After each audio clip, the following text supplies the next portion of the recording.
know? Right. You know why? Why? It contains bone. And you cannot digest bone, and it'll be a very serious illness. You'll wind up in the Westfield Memorial. No, I guess you'll wind up in Dunkirk or just down, because they're going to close the emergency room over there. But you can eat cat food. You can digest cat food. And you know, Fred, I've done some testing, and it ain't that bad. It ain't bad. The tuna cat food is pretty darn good. If you heat the beef strips with the gravy, not bad. Yeah. And it's cheap as dirt. I mean, you can buy it for next to nothing. They have a big can over Walmart. You pick it up for about 80 cents. It's a huge amount, a pound of it almost, you know. Yep. But I am planning to go over with my town and village boards the budget, some of the things that are in the budget, some of the cuts we've already had, and I'm prepared to answer any questions in that respect once I get through the budget. But I did want to mention one thing. Commissioner Daines is the one the letters need to go to for Westfield Hospital. Now, who's Commissioner Daines? He's the... How do you spell his name? D-A-I-N-E-S.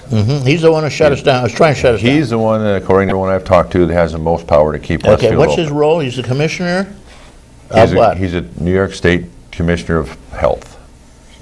And in this packet that a lot of people have seen is a letter to him.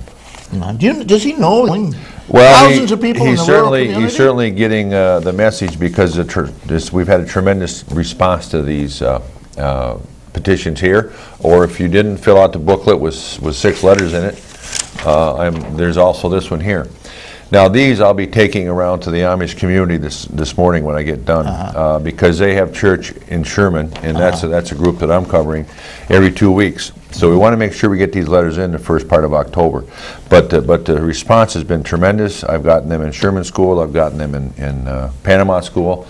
They've gotten returned to me. I've been working with Sue Davis, hospital administrator, and Jim Fisher in this community here has done a tremendous job so it's been great. I think there's still a good chance we can leave our 4 remaining emergency room beds open. And I think the one thing that you haven't mentioned, that I certainly have to thank the employers of these volunteer firemen.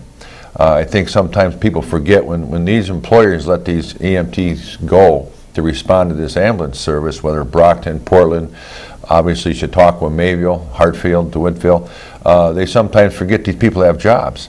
Now, when we have to go farther, these employers are going to be under more stress when these employees take off. So sure, well, instead of being maybe a half-hour trip, it's from door to door. Right. It could wind up being over an hour and a half. Right. And even the villages may balk at that. Yep. And the other thing that was kind of funny, it wasn't funny, it was a good idea. A constituent that lives here in this community said to me, well, Fred, how many inmates do we transfer to the hospital?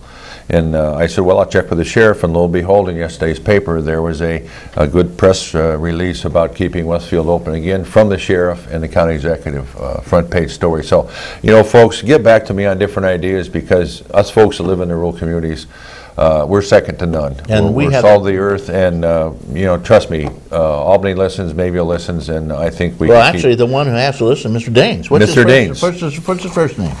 Richard, I believe. Richard Daines. It's in this packet. It's the second letter in, I believe, after Higgins. Richard Daines is the Commissioner of Health. He's the one who's making the final decision. He's the one that I'm told will have the final say over this. Now, Senator Young will continue her pressure, and everyone else. Of course, she can't vote on it. But she knows you're exactly right. Neither can anybody in our legislature in Albany, in the Senate or the Assembly. I just want to tell people to continue to work. We'll probably have an answer by the 15th of October. But if you've covered this on other shows, I don't want to beat it to death, but I want people to continue to hammer away at it. So. Absolutely, and I guess the thing is to let Mr. Daines know. Yeah. That this is critical to us. Yes, it will kill a lot of us if he doesn't realize it certainly will. The situation, I think. You know, that's a big problem here. And incidentally, there's a Westfield Hospital will air all week at 4 and 10 p.m. on our show, the question of the Westfield Hospital. And we're going to have Greg Edwards speaking. He'll be talking in the village Thursday. So everybody's in on it. See what I learned when I come to this show? Yeah. Well, I'll tell you, Fred. It was this past Thursday he spoke. We're going to have that on the air. Good. And it'll be on again at 4 p.m. and 10 p.m. for anybody who wants to watch it. In the meantime, we're all aware up here. We just got to make Mr. Richard Daines be aware of this. And when he's making the decision, if he closes us down, he'll kill a lot of us. you will. We can't make it, we can't make a 40-minute trip or 30-minute trip. Well, because it takes time to bring the ambulance crew together and then get to your location, load you, take you down, and unload you. You're talking 40 minutes minimum. Yep. And if you're bleeding to death or you have a heart attack or a stroke or something, you're going to be a goner for sure. We're opening the phones. Anybody wants to call in, the number is obviously 753-JACK or 753-5225 if you don't like letters. Good morning, caller. Thank you for waiting. Good morning, Reed. How are you? Wonderful. I would just like to shift gears for just a second. I want to know from your guest about the legislative reduction. Now, will it just cut like all districts 16 to 25 off, or I mean, how would the proposed legislative reduction actually occur? What's on there, Fred? Well, I'm glad you asked that question, because we could probably spend the rest of the show talking about it. Why not? But I will tell you this much. Every 10 years, we do a census.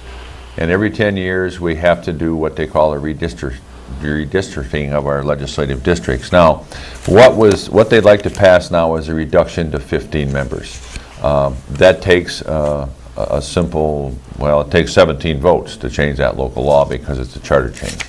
So that was brought to the table 3 or 4 times. We've had a lot of discussion about it. But once that, because in our charter there's no number, we just continue to work at 25 legislators. If we would reduce it to 15, 17, or 19, that would take a vote of the county legislature to do. We would come up with those districts by seeing what the population is. Right now, we represent with 25 approximately 5,000 people per district. So if we didn't change, once the census is done, we would look at each election district, which the town of Chautauqua has 5, I believe. The town of Sherman has 1. And that is how you draw the boundaries. You go around and you cannot split up election districts. So right now, well, for example, 10 years ago, I lost to Whitfield because of population shifts. And so Mr. Babbage picked up the DeWittville area. I continue to represent Chautauqua, the rest of Chautauqua District, and the town of Sherman. So if we did reduce to 15, you people that are in this viewing area, I think would certainly lose your voice. They love to look at the town of Chautauqua's tax base. They would love to have some of that. You certainly would lose your rural representation. That's why I am not proposing any more reduction than at least 19.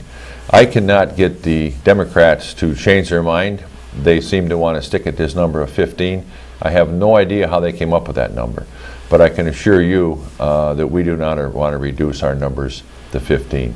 But I hope I've explained. Once we do the census, we'll have new population figures.